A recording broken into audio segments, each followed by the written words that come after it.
আজকাল সোশ্যাল মিডিয়ায় চোখ যেদিকে যায় গুনাহ সেদিকে যায়। কিন্তু এই চোখ জানেন কি, এটাই অনেক সময় আমাদের হৃদয়ের অন্ধকারের দরজা খুলে দেয়। আল্লাহ তাআলা কুরআনে বলেন, মুমিন পুরুষদের বলো তারা যেন তাদের দৃষ্টিকে সংযত করে এবং লজ্জাস্থানের হেফাজত করে। কি সূরা আন-নূর আয়াত ৩০। এই আয়াত শুধু পুরুষদের নয়, পরবর্তী আয়াতে নারীদের প্রতিও একই নির্দেশ।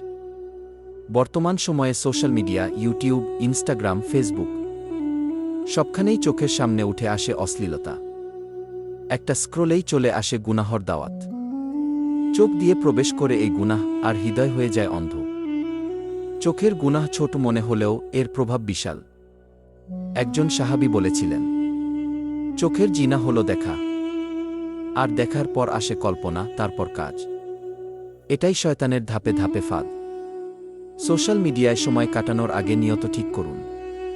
চোখে হায়া আনুন, আর অন্তরে আল্লাহর ভয় জাগ্রত করুন।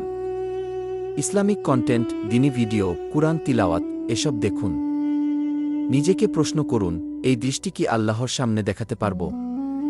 আল্লাহ তাআলা আমাদের চোখকে হেফাজত করার তাওফিক দান করুন।